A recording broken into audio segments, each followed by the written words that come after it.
Here we are live. It's Julie Sawchuk here with Building Without Barriers Live, coming to you today from my home office / trade show booth or something like that.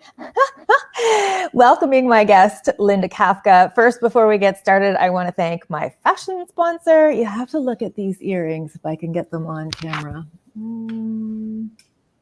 They are vintage, clip-on, beautiful roses. I love them so much. Pick a Posy here in Blythe, provided me with awesome outfits every week. Thank you, Jennifer. Hi, Linda. Hello. I'm actually admiring it. The color is fantastic. Thank you. Really How many red dresses can a woman have? This is probably my third or my fourth. I don't know. Never know. You look like my garden is full of tulips in that same color. So. Oh, yes. So thank you for being here, Linda. I'm very excited to see you and talk to you in person.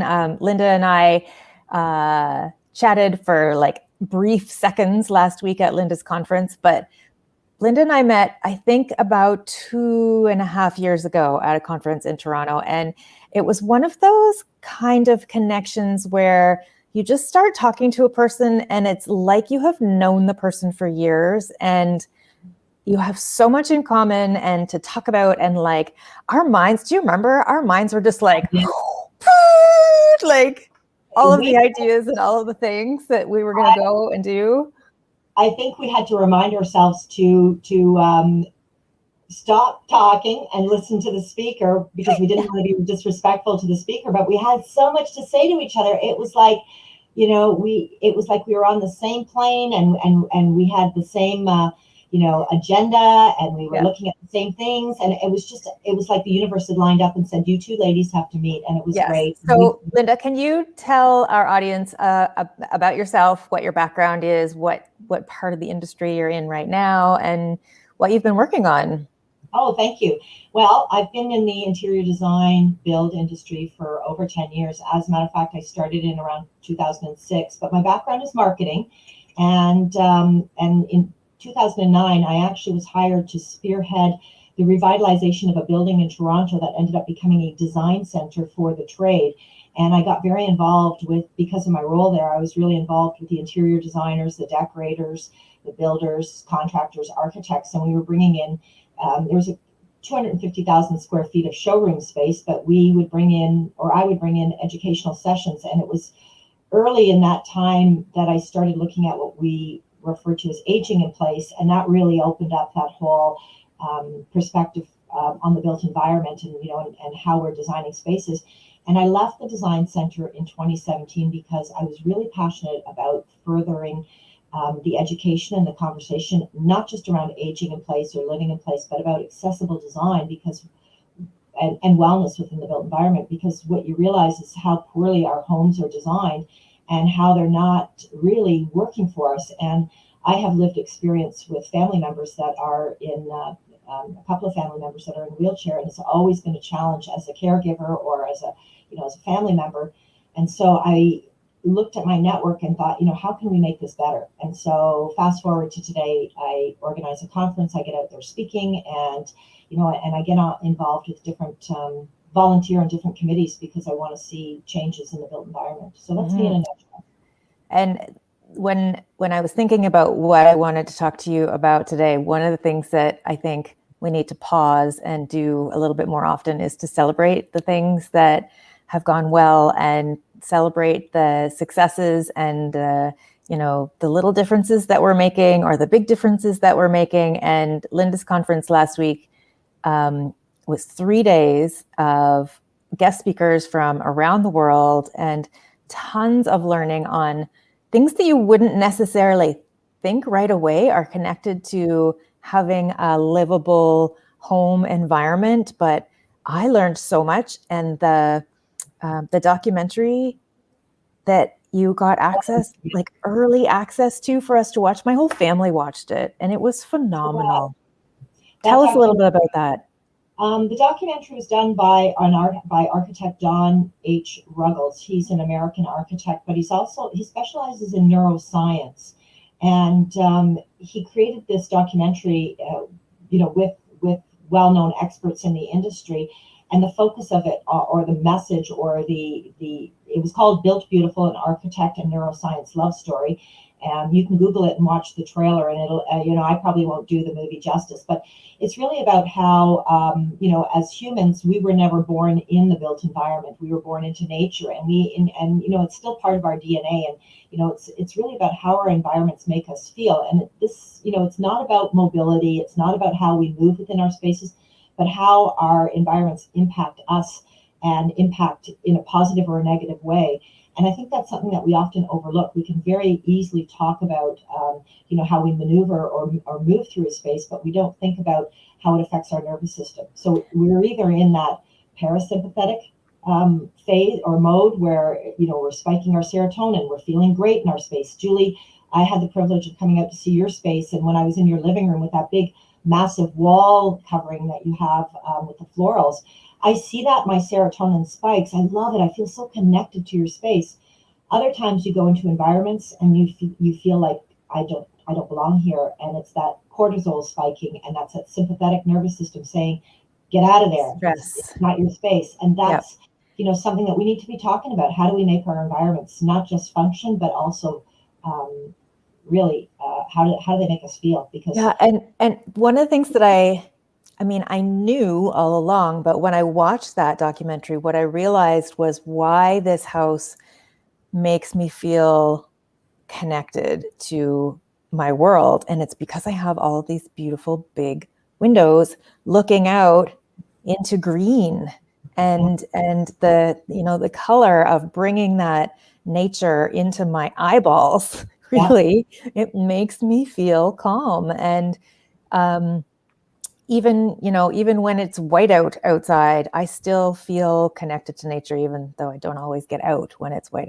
outside, right? So being in a space where you can connect with nature and be calm is just, so seeing that and getting the science behind it, that's how my brain works, right? So being able to be exposed to the understanding of why you feel this way in this environment and this way in this environment, that was a real eye-opener and a real gem that came out of all of that work that you did putting your conference together. Do you want to give us some of the other highlights from your conference? It's the second time we've done it. We do it in April and October. And we had, I always say 30 plus speakers, but we ended up this time with, I think, combined 50 speakers, because we did have, a couple of panels. So the first day is all on demand, various sessions happening concurrently. So, everybody enters, these events, and they're coming in at different levels of their career. Some might be new to it, some might be seasoned, others are ready to retire. And so it gives you that chance to kind of curate your own sessions and pick what you'd like by doing the on demand. And then the second day was concurrent sessions that were all live sessions, and we were hearing on different topics from oh my gosh, I think our opening session there with Andrew Guido and Paul Shala from Delos and Andrew Guido from Earth Home, and they really talked about how a healthy home should not be an upgrade. We had a circadian lighting, very important. Again, it really addresses all of us, the importance of lighting. We had color sessions. Oh my gosh. Kitchen wellness. I'm starting to go through and trying to remember all the great sessions, but we had a good well over 30 sessions of different, and then we did a deep dive into that whole idea about neuroscience, and it's really about that convergence now of science and design and evidence-based and how our environments make us feel. And so we did a lot more talk around that. We talked about indoor air quality, really important. There were conversations on all different kinds of topics. We did accessible landscaping for the first time. We actually had somebody. So I loved that session, actually. And it really, it made me look at accessibility outside from a different perspective from my own. And, but it also made me very proud of the work that we did here to make our outdoor space accessible, and just to see somebody aligning their thoughts and their research, and knowing that we really hit the nail on the head, and that whole idea of accessible outdoor spaces, again, good for your brain, and how important that is to incorporate into long-term care facilities and retirement communities, and, you know, being able to have accessible outdoor spaces so that people can be out in all weathers too. Yeah. It goes back to what you said about being able to look out your windows. And when I think of your home, and I had the privilege of going there, it was over a year ago, and it was January and it was cold, but I remember when I walked through your space, the amount of natural light coming through. That was probably that real connection to nature. And I think it was in the winter. I'm not sure what month we went to see. I think it was November. Yeah, cold. I remember it was cold. But what I do remember, and I think probably there was so many great highlights, but that backyard and what you did to allow you to have that connection right down to the grass, like, I think that was brilliant. And I talk about that a lot when I talk about outdoor spaces, and how, you know, we need to really think about how we're designing our environments, not just necessarily for ourselves, but for people that may want to come there and visit with you and so on. Yeah, so it's not exactly. The inside, but the outside we have to think about. So she was great. Karen is, she's been in the industry for a long time, and does a lot with the retirement homes, but she's starting to now look at residential. And I think that's what we're seeing in the industry, is a lot of focus being put on residential. How can we improve that? Yeah. So, like, how many people were at your conference? It was sold out, 500. What? 500.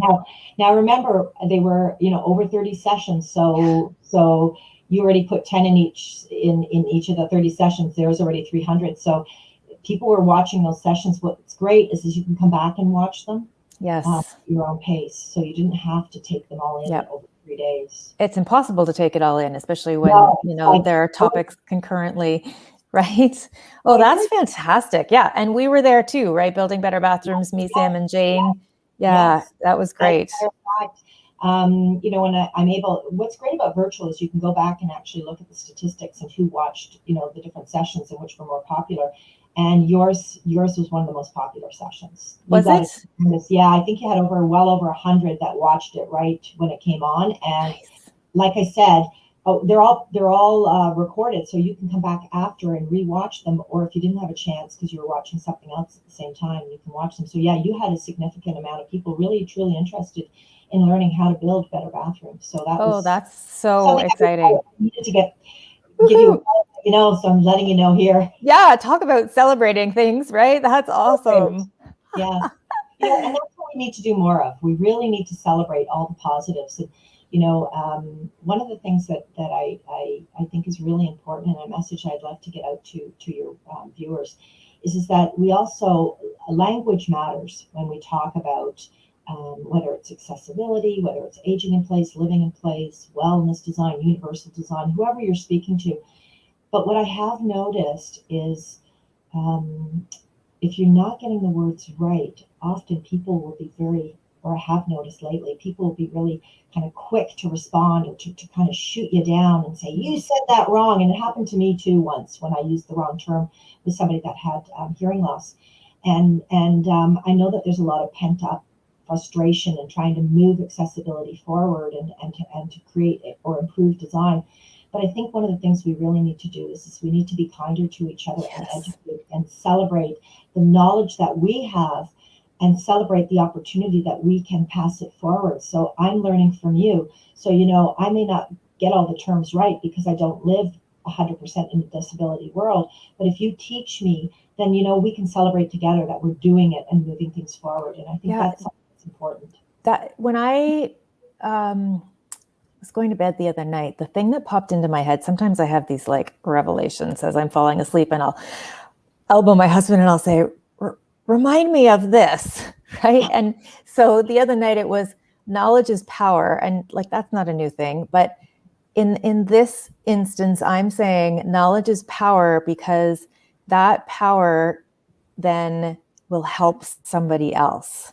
Yeah. Right. So it is a gift, and we can give it away all the time. And from my perspective, what I was thinking about as I was preparing to speak somewhere else was about giving the gift of safety and independence in a bathroom, right? By you having the knowledge of how to safely design an accessible space, whether it's a bathroom or something else, Yeah. For a client or a family member or a community space.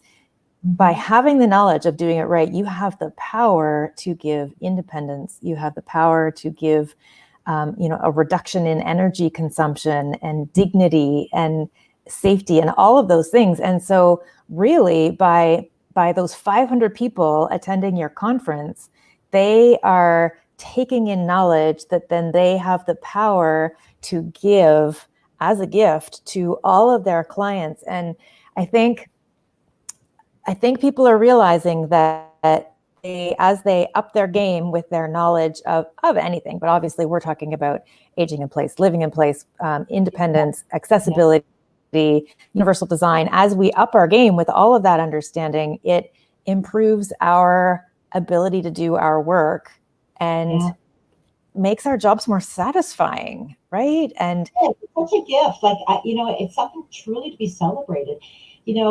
When I ran the design center and I had done over 400 events, and my staff would sometimes worry, like, oh my gosh, we don't have a lot of people showing up. And I always used to say, it doesn't matter. Even if just one person shows up, even if nobody shows up, it doesn't matter, because we've learned amongst ourselves. But if it's just one person that you can help and pass that information on, then you need to celebrate that. It's not about the quantity, it's about the quality of that information that you're passing forward. And eventually you'll start to see that. And that's what we're seeing. Back early 2000, like 2009, 2010, when I first started talking about this, people were really they didn't want to hear about it. They really, they put their hand up in your face, and they didn't want to hear. And you, as your background, it comes from teaching, and I think you're perfect in this industry. And not just the fact that you know how to really put the information together, but you know how to put it together and research it and create that discussion, or whether it's your books that you're writing, and put it in a way that your audience can understand it, and really bring information to educate. And I think that we need more people like this. We need more Julies around. And Julie, you're doing a great job. But it's that it's pulling that information together and then putting it out there. It's one thing to research it and to get all that information. What good does it do if it sits on your computer, or if you go and watch events and you don't share that? You need to share that information, and that's something to be celebrated for everybody that does it. Yeah, and back to what you said about one person showing up, right? And I've had a couple examples recently where one person has shown up, but that person is like ready to make a difference. And I messaged you the other day about a big business approaching me, and I don't want to say anything yet because it's not solidified, but it's so exciting. So, for one person to reach out and I want to share that. We won't say who it is, because that'll be your big announcement when it comes out. But it was interesting because it was just days before the conference, and I picked up the phone and I contacted my contact, and we were chatting, and I said to her, are you thinking about coming to this event? And she was like, no, we're really quite busy. I've got a full schedule. And I started going through what we were doing and why it was important for her to be there. And then I think, I don't know if a light bulb went on, or maybe it was timing, or maybe something. And she says, do you mind if we share the same link with others in the office? Because I think there's some other people that should be coming to this from our office. And I said, absolutely. And they showed up. And from that, I was being a little persistent trying to get her to be there, because I thought it was important. And she ended up connecting with you, and she called back and she said, oh my gosh, this was fantastic. Thank you so much for being a little bit persistent and encouraging me to, because sometimes we don't know what we don't know, right? Yeah. That's exactly it. You know that so often, right? Yeah. So a little bit of pushing there and saying, you know what, I can see the importance of why you and your company should be there. You're talking it, but you're not always necessarily connected. And so I know something great will come out of that, and we're anxious to find out. So you'll be doing an announcement if things materialize. Yeah, it was a pretty exciting conversation, that's for sure. And then another time when one person showed up, it's like this huge opportunity of getting information into people who are just starting out in the industry, and that is also super, super exciting. And it's just, you know, these little nuggets as they go along. And it's so easy to get discouraged when one person says something that you just go, really? But I sometimes have a hard time with that, you know, just like letting that go and focusing on the things that are good, that are happening. And I think that's the important. You know what? I have a great saying, and for people that play golf, you'll understand this. I don't play golf, but I got this from my CEO at my previous job when I ran the design center. He used to always say, because I had that all the time, constantly dealing with that. And he used to say to Linda, he said, play the course and not the player. And that's so true. Just get on your course and play that course. The right people will show up at the right time. And sometimes you do have to be a little persistent, because sometimes you see the forest, or you see the trees in the forest. You know, other times people don't see the forest for the trees, like they can't. When you're in your own business, sometimes you can't see what others can see and see the value that you potentially can bring. And so, you know, it's can be challenging and it can be frustrating, and everybody's kind of at different levels, but I think we just have to have that patience. And if you can make a difference in one person's life, then I think that, you know, that needs to be celebrated. Yeah, and that means that the work that you're doing is working. Yeah, I'm excited. We're working on October, and you know, it sounds like we're going to have to go virtual again, and it is a lot of learning. And because a lot of it is pre-recorded, like I said, you're not expected to come for 3 days. You can come and go back and rewatch it, but I'm starting to see more and more sessions out there. I'm speaking at the Interior Design Show next week, and we're talking about ageless design. And, you know, and so I wanted to touch on that because going back to when we talked earlier about how our environments make us feel, it was, you know, when somebody is with disability, and I reference my family members, my cousin who's in a wheelchair, she's a paraplegic, and my mother who's just recently lost her mobility, and she's in a wheelchair. My mother's space is very institutional looking, and I feel so bad when I go in there. It's not pretty. It's just very institutional, very cold. My cousin, on the other hand, has really designed and worked with her designer, her sister, who's an interior architect, and they're based in Europe. And they created such a beautiful environment that you wouldn't know somebody with a disability lives there. Very much like your place, Julie. Right. Yeah. And that's, you know, and that's what's great about combining design with function. That, you know, a designer can seamlessly integrate these elements into a space. And, you know, we all need, you know, well, not all of us, but many of us see the value or need a grab bar, and many of us have see the value of having a grab bar, even if you don't need it right away. But they don't have to look ugly. You know, yes, you have to place them in a particular place, as we learned from your book, but they don't have to be ugly looking. And that's what we need to do, is we need to work more with manufacturers to get them to design better looking products. Yeah, actually, I have a call this afternoon with a healthcare product designer, manufacturer kind of person. And I'm really excited about because he reached out to me. He's like, hey, Julie, I have some things that I want to run by you. And I'm like, yeah, I definitely want to talk about it. And one of the things that I run into when I work with clients is that whole, I don't want my bathroom to look like I need a grab bar, but there are some products that are, you know, beautiful and have the potential to be useful. And then there are some that are beautiful and useful. So it's that, and you don't know what you're going to need down the line in terms of, like, if we're talking about grab bars, right? Like, what sort of leverage you're going to need, whether you need horizontal assistance or vertical assistance or combination of both, whatever. But designing with the knowledge of having that backing behind the drywall, so you can literally put anything anywhere, right? Well, when you need it. I have a good one for you, and this is really interesting. So my mother is in a retirement home, and it's beautifully done, 11-foot ceilings. I mean, it's so airy, bright, the natural light that comes through. You don't feel like you're in a retirement space. And when she first moved in, she needs a vertical pole to pull her up.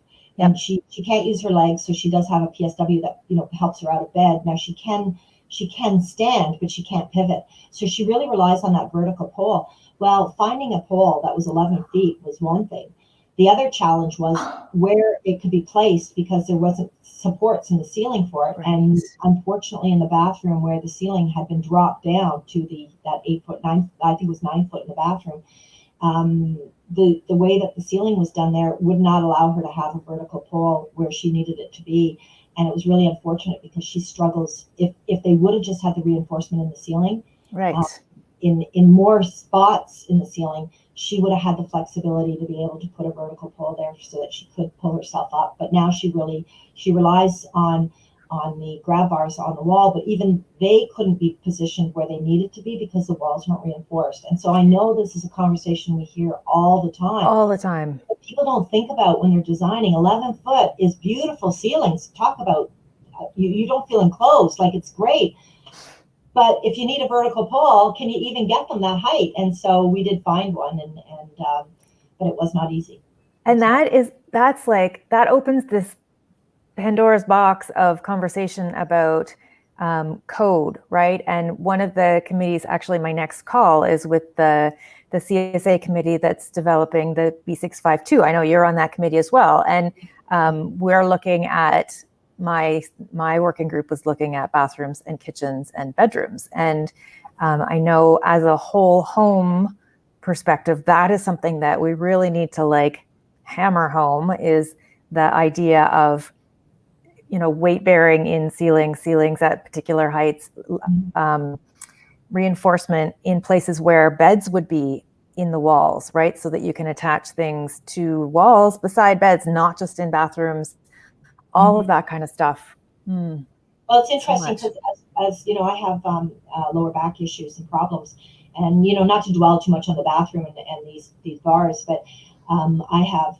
we have a soaker tub that I don't use very often, and I'd love to be able to soak in it, but I can't get into it and I can't get out of it because it's a freestanding. It has no area around it for me to hold it. It's too far for the walls.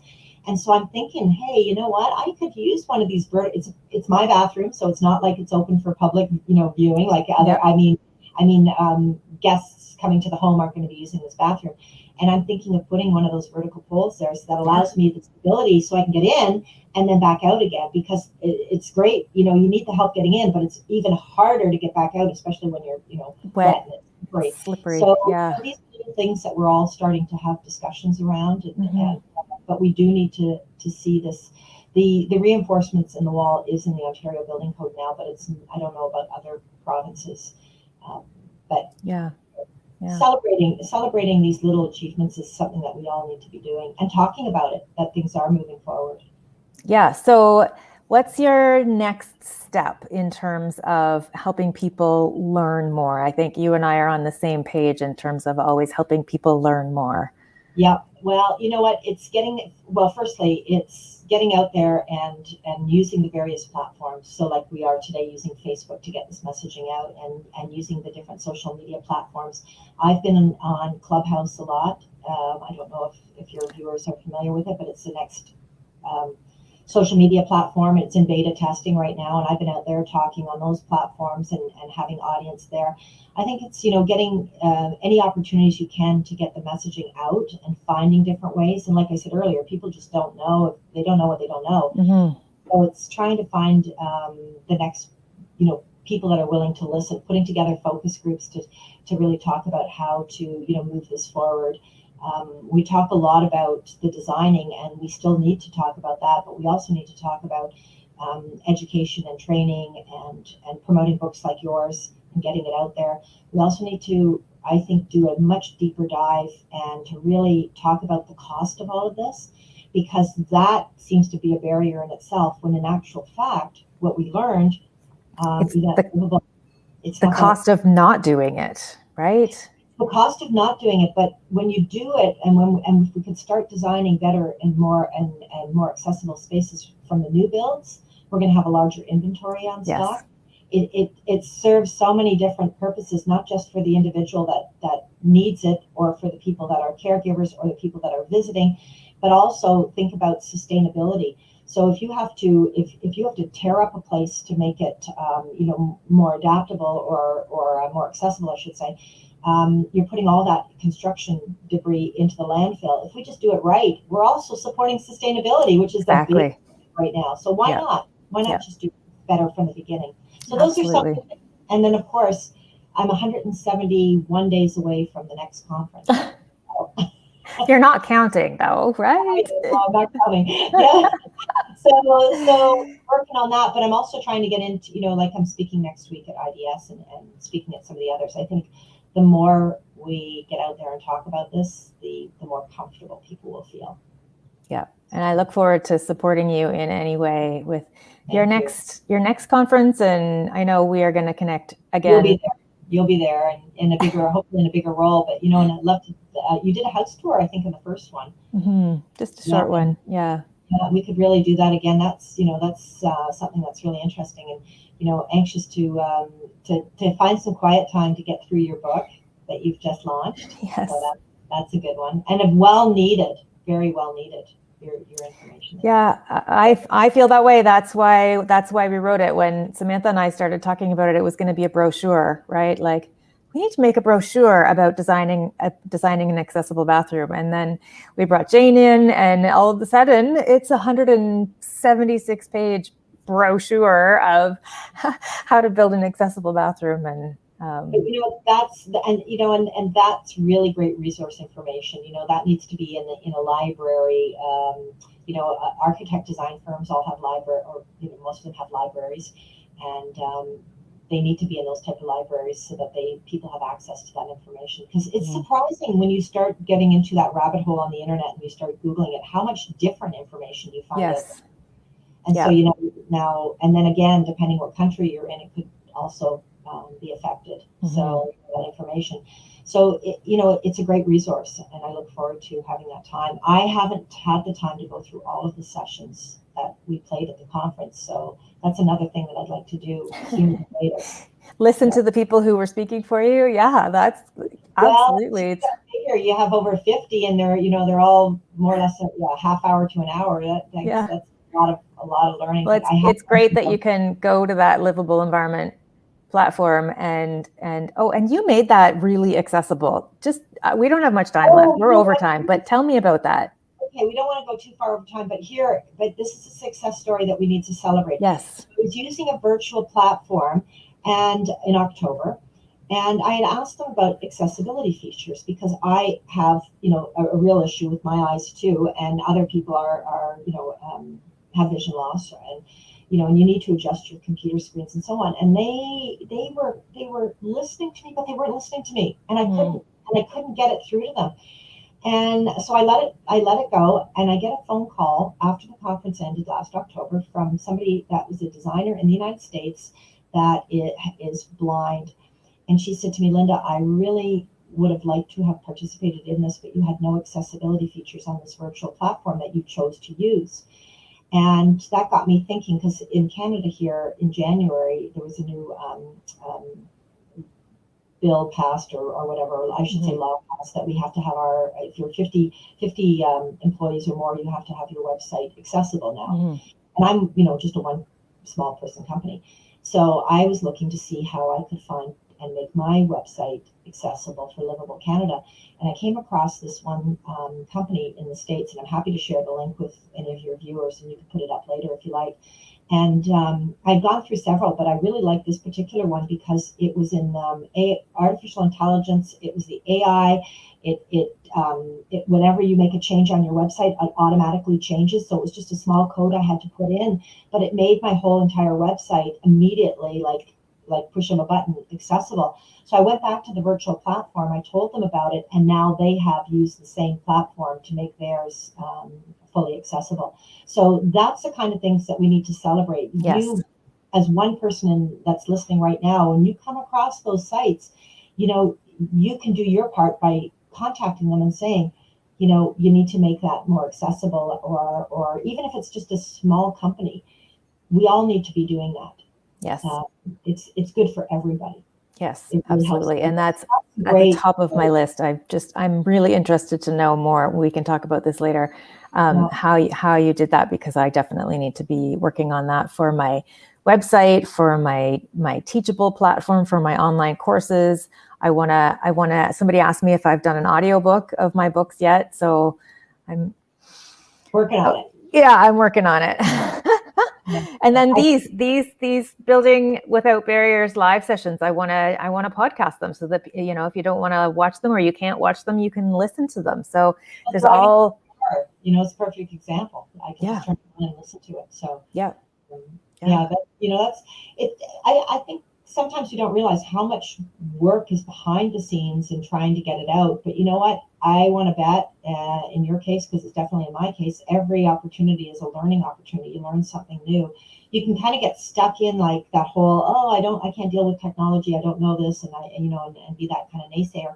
Or you could just give it a try, and not everything's going to work for you. And you might find something as simple as doing Clubhouse, which is kind of, think of it like a podcast, but you can actually talk to others in there. It's not just, you know, two people talking. right. Something as simple as that. I don't, you know, others want to, you know, create and do things on more robust platforms, like something like, for instance, Instagram, where you're putting up a lot more pictures and images, and you know, or you might be writing articles and posting those on LinkedIn. So whatever platform you decide to use, or however you decide to get that messaging, it's not always easy to learn it. But once you kind of get the hang of it and you figure it out, it's a great platform to be able to get out. You know? And it's always good to bring in other people too, right? Add people to your team that are experts, and then you can focus on what you do well, and they can focus on what they do well. And that's a hard lesson to learn too. Wow, yeah. As I build out my WordPress and I build out this, and I go, you know what? Come the next conference, I am hiring people to do this. I know how to do it. I can teach them. But you know what? I'd rather just leave it to them, leave it to the experts to do that. And do what you do well, which is bring people together. Man, Linda knows everybody. Linda, how can people find you? Well, they can find me a couple of ways. If they go to the LivAbleCanada.com website, they will find all my contact information in there. That's an easy one to remember. It's LivAble, LivAble Canada.com. Alternatively, I'm on LinkedIn. I have an Instagram, LivAble by Design. I'm Linda Kafka on LinkedIn. I don't really tend to use Facebook as much as I should, but I think that would probably be the easiest if you just want to. Great. LivAble Canada, awesome, and I will post that as well. Thank you so much, Linda, for hanging out with me today. It's been great catching up with you. And to all of our viewers, please like and subscribe to my YouTube channel. I'm going to keep doing this. I have an idea for my guest next week, but I haven't confirmed. So that'll be a secret. And we'll see you next week. Thanks everybody for being here today, and thank you, Linda, for joining us. It's been fun. Great. Thank you. It's been a pleasure. Looking forward to another one. Thanks, Julie. Thanks. Bye. Bye, everyone.